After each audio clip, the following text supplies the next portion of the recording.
A few moments later.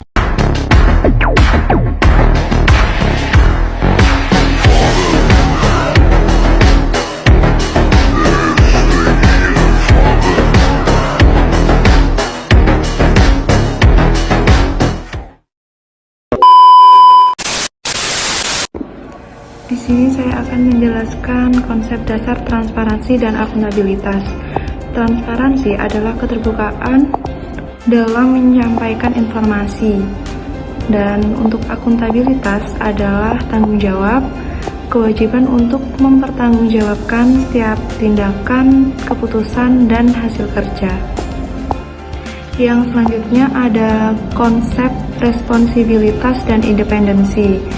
Responsibilitas itu sendiri pengertiannya kewajiban perusahaan atau organisasi untuk bertindak sesuai dengan hukum, norma, dan tanggung jawab sosial kepada masyarakat. Yang selanjutnya, independensi adalah kondisi di mana perusahaan dikelola secara profesional tanpa adanya tekanan, intervensi, atau benturan kepentingan dari pihak manapun.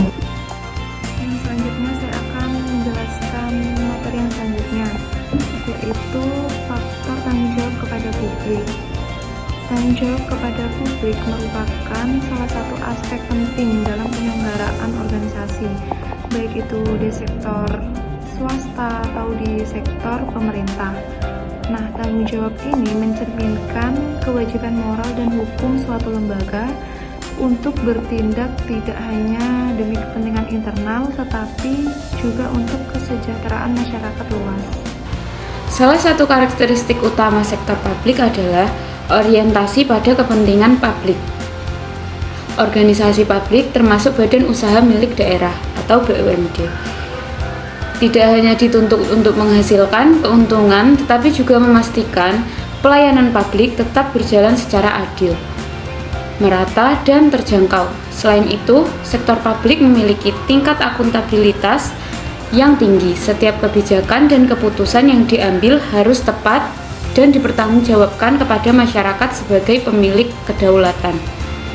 Akuntabilitas ini tidak hanya bersifat administratif, tapi juga moral dan politik.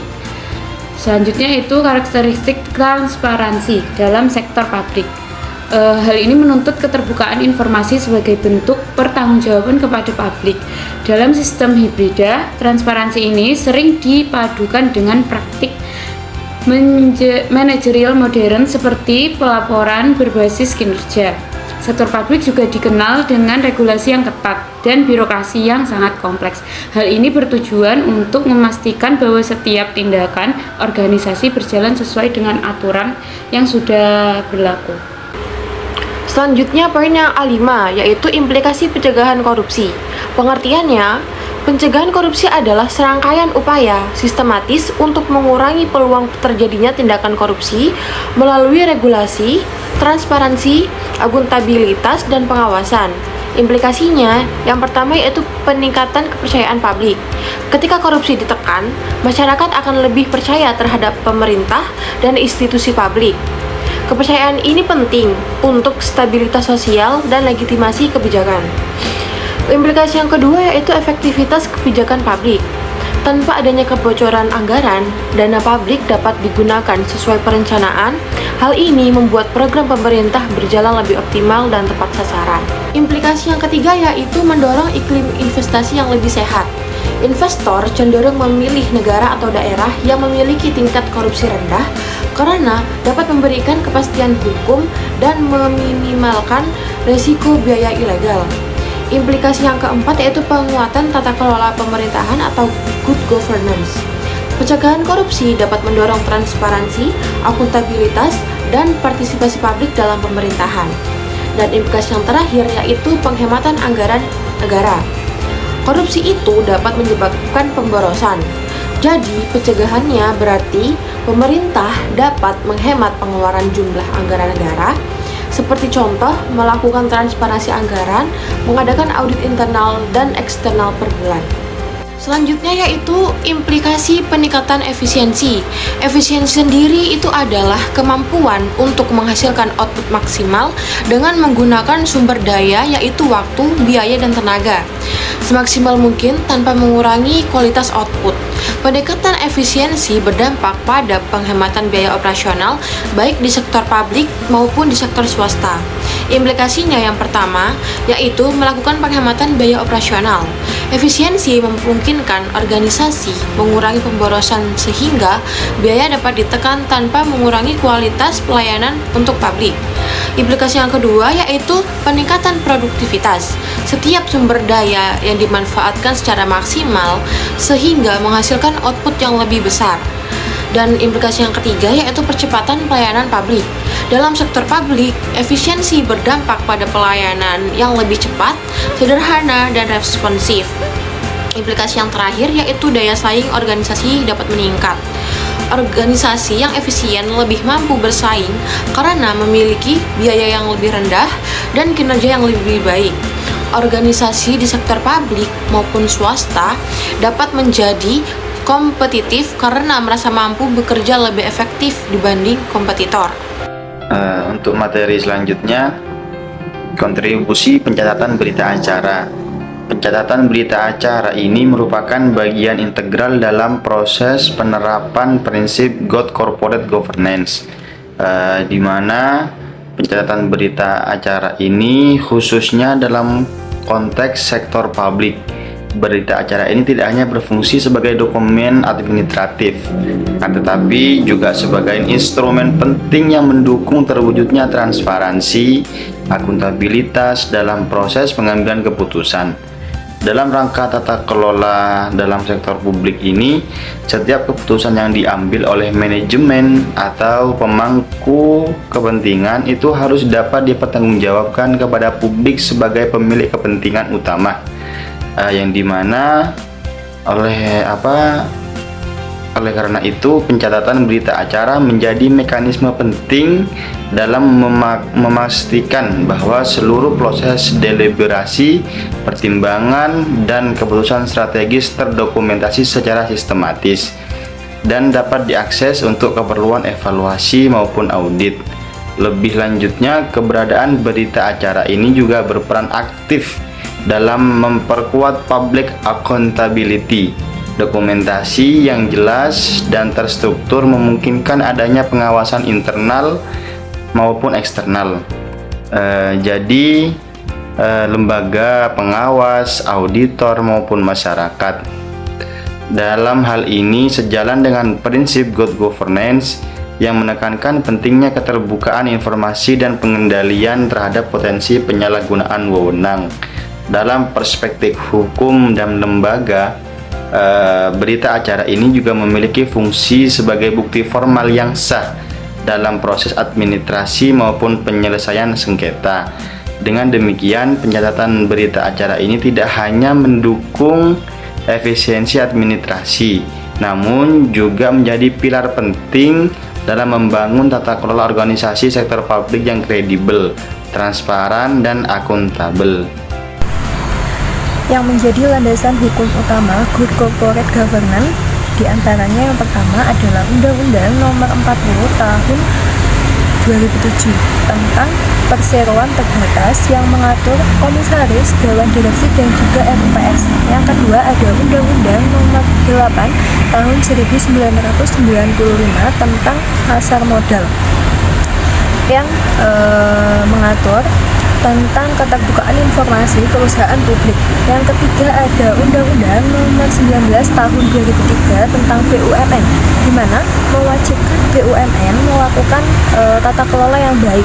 Yang keempat ada Pedoman Umum Good Corporate Governance Indonesia atau KNKG 2006, di mana berisikan pedoman komprehensif 5 prinsip dasar dari Good Corporate Governance itu sendiri.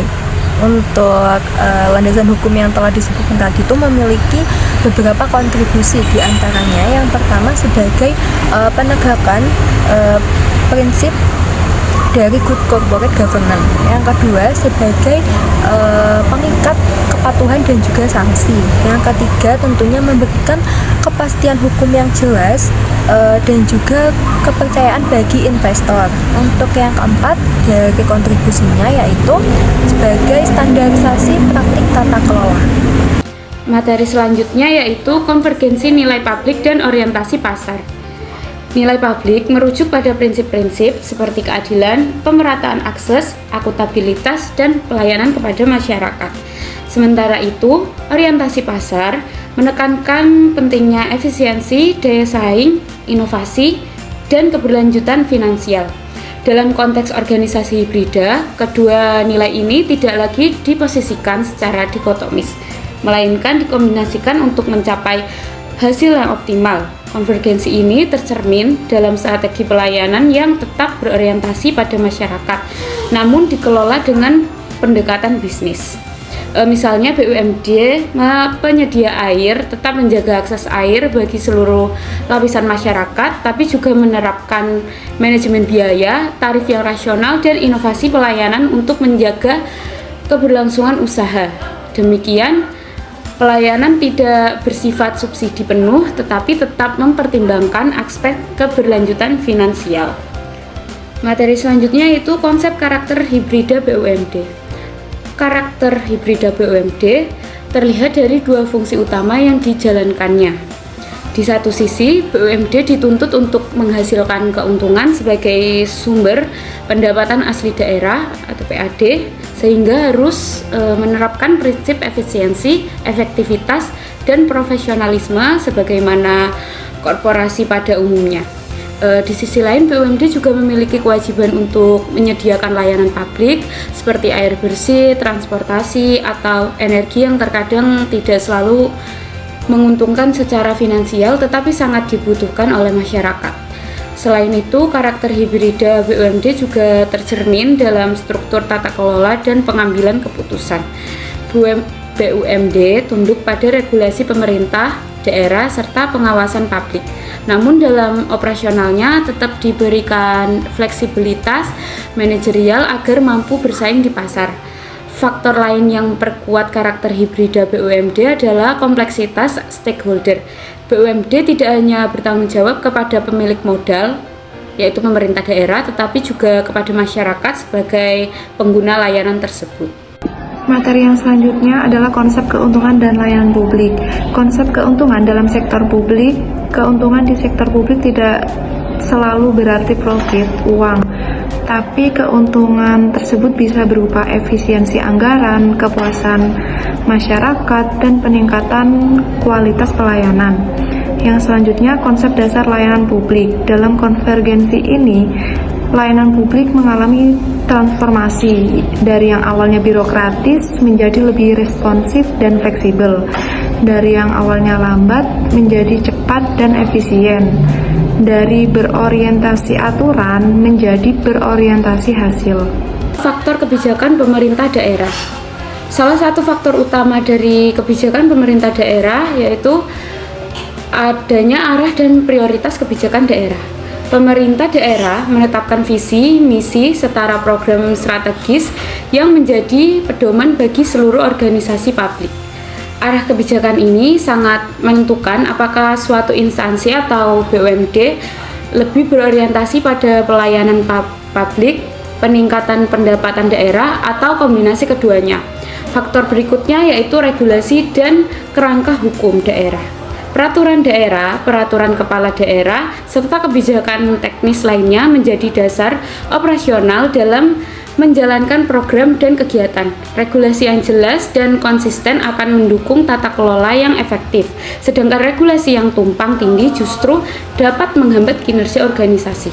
Selanjutnya itu terdapat faktor pendukung, dukungan anggaran, APBD.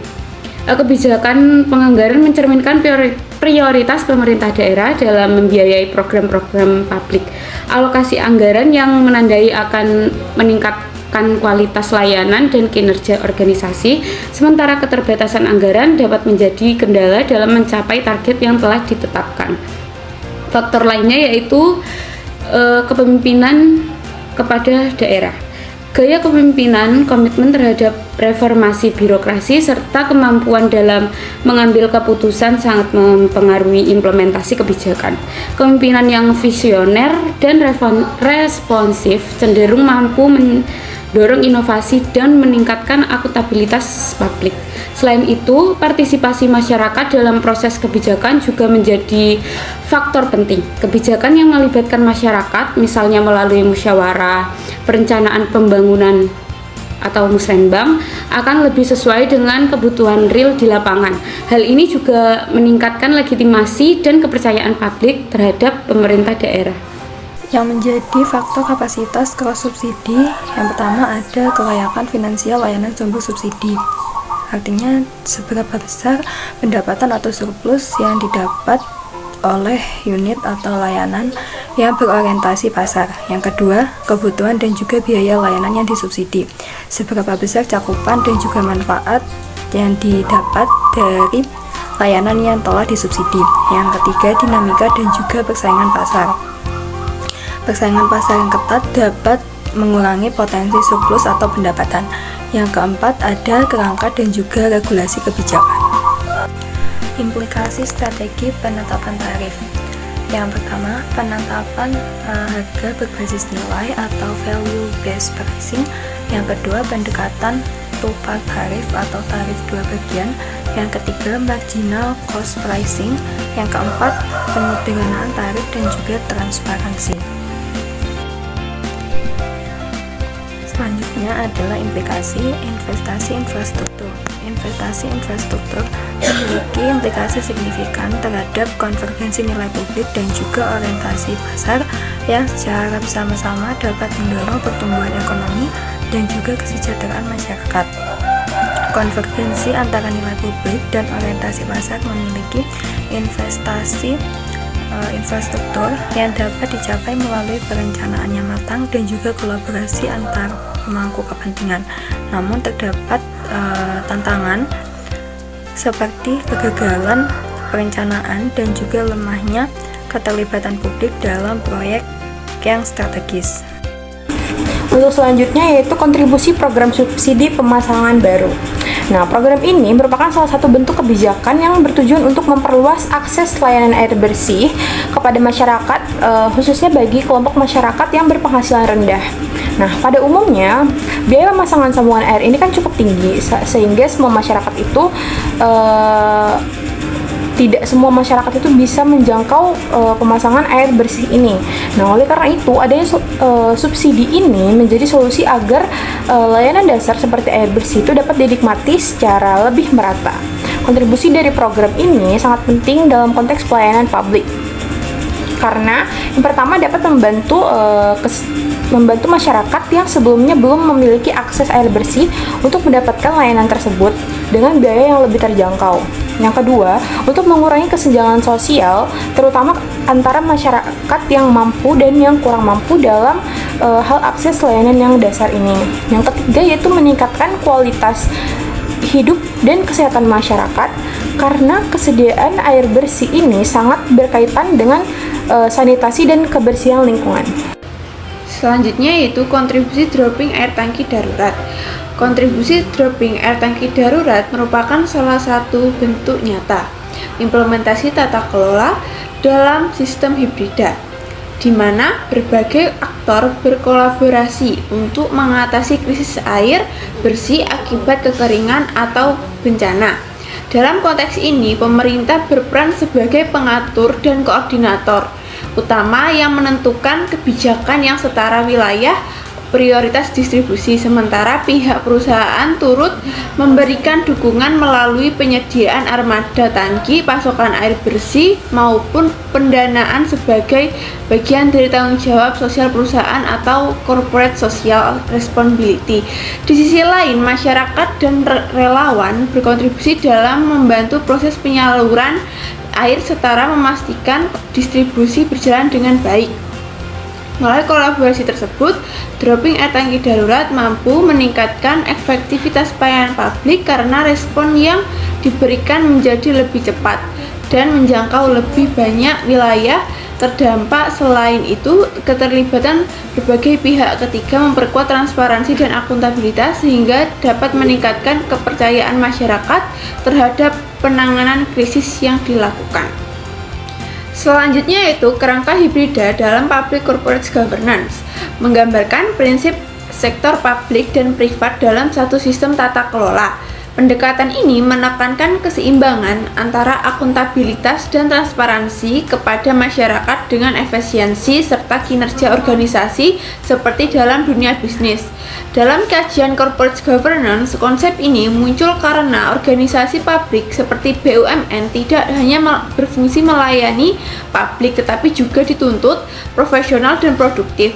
Melalui kerangka ini, organisasi tetap berorientasi pada kepentingan masyarakat sebagaimana dalam administrasi publik, namun menggambarkan praktik manajemen modern seperti evaluasi kinerja dan manajemen resiko. Tujuannya adalah menciptakan tata kelola yang efektif, efisien, dan tetap berkeadilan, sehingga mampu meningkatkan kualitas layanan publik sekaligus menjaga keberlanjutan organisasi. Selanjutnya yaitu konsep pendekatan integratif. Konsep pendekatan integratif dalam tata kelola korporasi publik sebagai sistem hibrida menekankan pada penyatuan peran berbagai aktor dalam satu kerangka kerja yang terkoordinasi dalam perspektif corporate governance. Pendekatan ini mengintegrasikan pemerintah, sektor swasta, dan masyarakat agar tidak berjalan sendiri-sendiri, melainkan saling melengkapi dalam mencapai tujuan pelayanan publik. Pemerintah berperan sebagai pengarah kebijakan sektor swasta dan mendukung efisien dan inovasi, sementara masyarakat turut berpartisipasi dalam pengawasan dan pelaksanaan di lapangan. Penerapan dan pendekatan integratif mampu meningkatkan efektivitas layanan publik karena mengurangi tumpang tindih kebijakan dan memperkuat koordinasi antar pihak. Selain itu, integrasi ini juga mendorong transparansi dan akuntabilitas karena adanya pembagian peran yang jelas. Namun terkadang tetap ada seperti perbedaan kepentingan antar aktor, kompleksitas koordinasi sehingga diperlakukan regulasi serta mekanisme kerja yang kuat agar kolaborasi dapat berjalan secara optimal dan berkelanjutan. Untuk materi yang selanjutnya yaitu konsep fungsi bisnis dan pelayanan publik. Badan usaha milik daerah atau kita lebih mengenal dengan singkatan BUMD itu merupakan entitas yang memiliki karakteristik khas dalam tata kelola sektor publik, yaitu mengemban dua fungsi sekaligus. Yang pertama ada fungsi bisnis dan yang kedua ada fungsi pelayanan publik. Dua fungsi ini mencerminkan konsep hybrid governance, itu di mana organisasi dituntut untuk mengintegrasikan orientasi pasar dengan penciptaan nilai publik. Fungsi bisnis menekankan pada efisiensi operasional, optimalisasi sumber daya, serta pencapaian keuntungan guna menjamin keberlanjutan finansial organisasi. Dalam perspektif ini, BUMD diharapkan mampu beroperasi secara profesional layaknya korporasi swasta dengan menerapkan prinsip-prinsip manajemen modern dan berorientasi pada kinerja. Namun demikian, sebagaimana dari sektor publik, BUMD juga memiliki tanggung jawab untuk memenuhi kebutuhan masyarakat melalui penyediaan layanan yang adil, terjangkau, dan merata. Fungsi pelayanan publik ini berkaitan erat dengan konsep public service obligation, di mana organisasi tidak semata-mata berorientasi pada profit, namun juga pada kesejahteraan sosial. Ketegangan antara kedua fungsi ini merupakan tantangan utama dalam mengelola BUMD. Penerapan tarif layanan misalnya harus mempertimbangkan aspek keterjangkauan bagi masyarakat, sekaligus menjaga keberlanjutan keuangan perusahaan. Dalam konteks ini, pendekatan hybrid menjadi solusi strategis untuk menyeimbangkan kedua kepentingan tersebut. Seperti melakukan pendekatan ini dapat diimplementasikan melalui berbagai mekanisme seperti subsidi silang, intervensi kebijakan pemerintah daerah atau Pemda, serta peningkatkan efisiensi operasional. Selain itu, paradigma Neo Public Management (NPM) juga memberikan landasan bagi organisasi sektor publik untuk mengadopsi praktek manajemen sektor swasta tanpa mengabaikan nilai-nilai pelayanan publik. Yang selanjutnya yaitu faktor kejelasan mandat. Kejelasan mandat itu merupakan hal yang sangat penting dalam pengelolaan perusahaan sektor publik termasuk BUMD. Mandat di sini itu berarti tujuan utamanya dan perannya itu harus dijalankan oleh perusahaan. Apakah lebih berorientasi pada keuntungan atau pelayanan publik atau kombinasi dari keduanya. Jika mandat perusahaannya jelas, maka yang pertama arah kebijakan dan pengambilan keputusan menjadi lebih terarah dan konsisten. Yang kedua, tidak terjadi kebingungan atau konflik internal dalam menentukan prioritas antara keuntungan dan pelayanan. Yang ketiga yaitu perusahaan dapat menjalankan tugasnya sesuai dengan harapan pemerintah dan masyarakat. Faktor kualitas regulasi. Pengertiannya, kualitas regulasi adalah tingkat kemampuan suatu peraturan dalam mencapai tujuan secara efektif, efisien, dan adil serta dapat diimplementasikan dengan baik. Karena kualitas regulasi ini sangat menentukan keberhasilan implementasi kebijakan publik. Faktornya, yang pertama adalah kejelasan tujuan, di mana regulasi harus memiliki arah tujuan yang jelas dan terukur. Faktor yang kedua yaitu konsistensi dan sinkronisasi, yaitu tidak boleh bertentangan dengan peraturan yang lebih baik secara vertikal maupun horizontal. Faktor yang ketiga adalah keterlibatan stakeholder, yaitu keterlibatan masyarakat dan pihak yang terkait untuk memastikan regulasi sudah sesuai dengan kebutuhan masyarakat. Faktor yang keempat atau faktor yang terakhir adalah evaluasi dan monitoring, yaitu perlu adanya evaluasi yang dilakukan secara berkala untuk menilai keberhasilan regulasi, karena ciri-ciri regulasi yang berkualitas adalah transparansi, sederhana, dan tidak terbelit. Implikasi responsivitas kebutuhan masyarakat. Responsivitas terhadap kebutuhan masyarakat merupakan indikator penting dalam menilai kualitas pelayanan publik. Responsivitas berarti kemampuan perusahaan untuk mengenali, memahami, dan merespon kebutuhan serta keluhan masyarakat dengan cepat dan tepat. Implikasi dari tingginya responsivitas itu antara lain yang pertama, meningkatnya kepuasan masyarakat terhadap layanan yang diberikan. Yang kedua, terbangunnya kepercayaan masyarakat kepada perusahaan atau pemerintahan daerah. Yang ketiga, yaitu terciptanya layanan yang lebih efektif karena sesuai dengan kondisi dan kebutuhan nyata di lapangan. Implikasi kesehatan finansial perusahaan. Pengertiannya yaitu kesehatan finansial perusahaan adalah kondisi keuangan yang mencerminkan kemampuan perusahaan dalam memenuhi kewajiban dan menghasilkan keuntungan. Implikasinya yang pertama yaitu kelangsungan usaha atau going concern.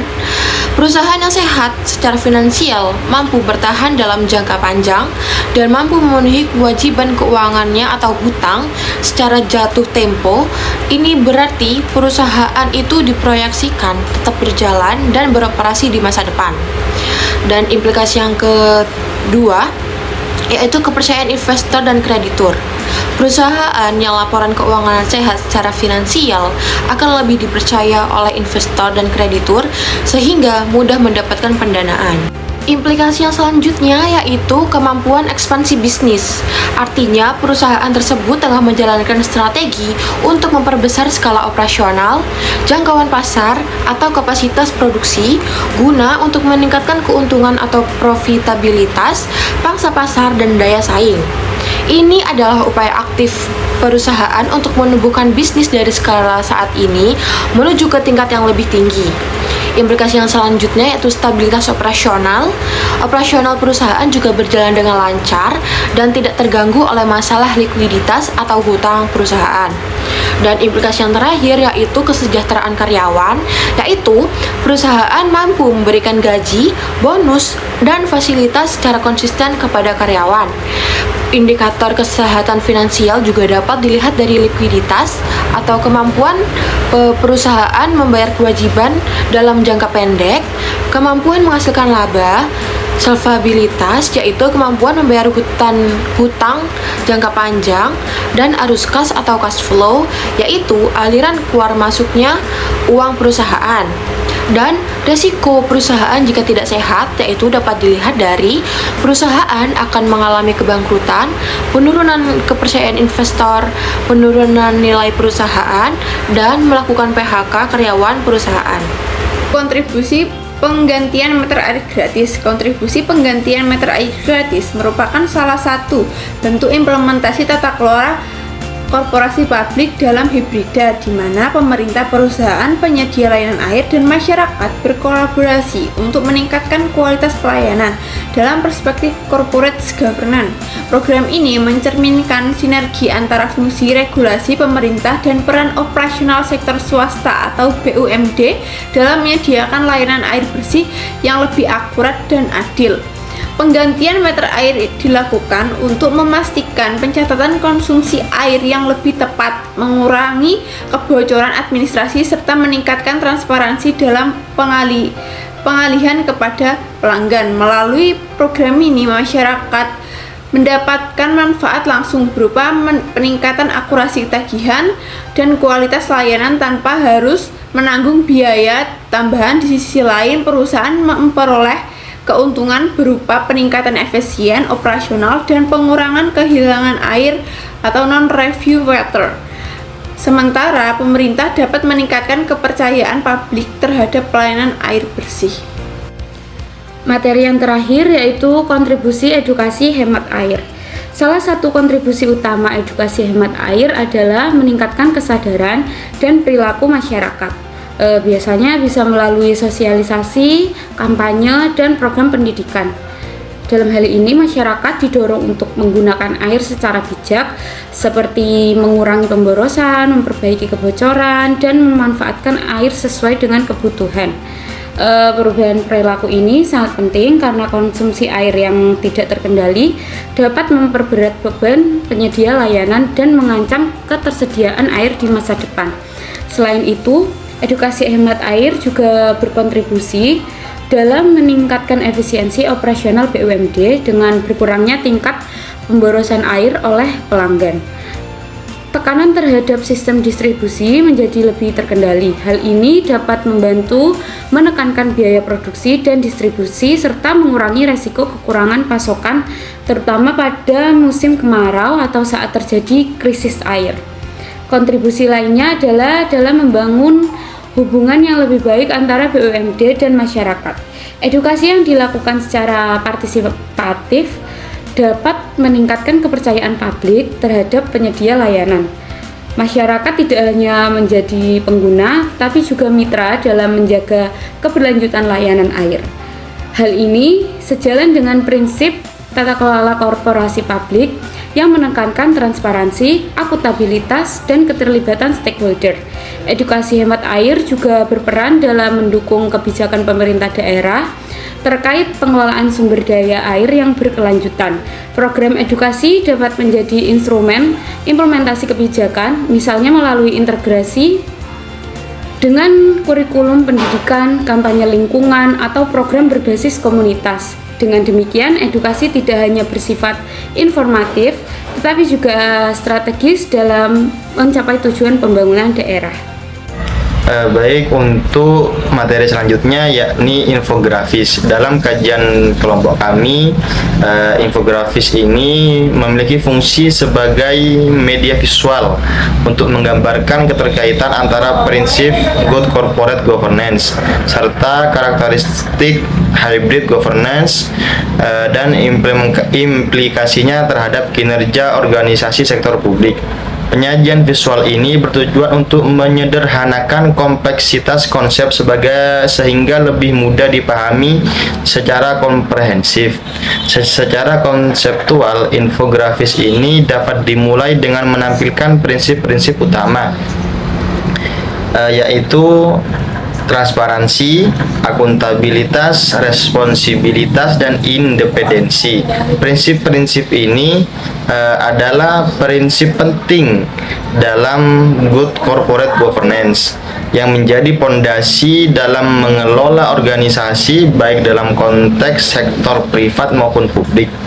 Selanjutnya ditampilkan dualitas fungsi BUMD sebagai entitas hybrid yang mencakup fungsi bisnis dan fungsi pelayanan publik.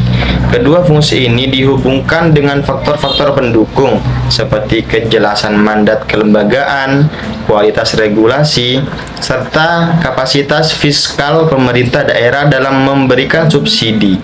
Pada bagian akhir, infografis ini menggambarkan implikasi dalam penerapan tata kelola hybrid, antara lain peningkatan kualitas publik, terjaganya kesehatan finansial, serta meningkatkan kepercayaan masyarakat. Dengan demikian, infografis ini tidak hanya berfungsi sebagai alat bantu visual saja, namun juga sebagai representasi konseptual dalam hubungan antar variabel dalam tata kelola sektor publik.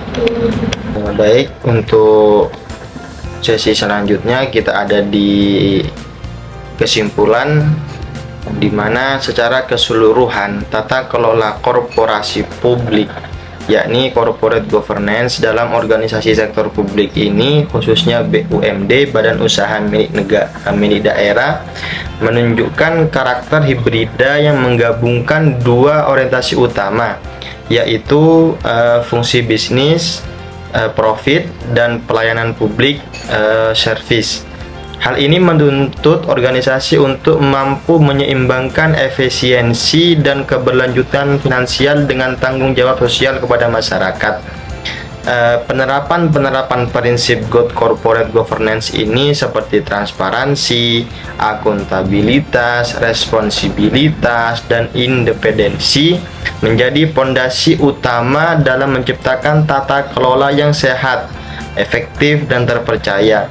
Prinsip-prinsip ini tidak hanya berfungsi untuk meningkatkan kinerja organisasi, akan tetapi juga berperan penting dalam mencegah korupsi, meningkatkan efisiensi, serta memperkuat kepercayaan publik terhadap institusi. Selain itu, konvergensi antara nilai publik dan orientasi pasar memungkinkan organisasi publik ini untuk tetap memberikan layanan yang terbaik, yang adil dan merata kepada rakyat, sekaligus menjaga keberlangsungan usaha melalui strategi seperti subsidi silang, penerapan tarif yang tepat, dan investasi infrastruktur. Dengan pendekatan ini, pelayanan kepada publik tidak lagi bersifat kaku, tapi juga menjadi lebih adaptif, efisiensi, dan berorientasi kepada kebutuhan masyarakat.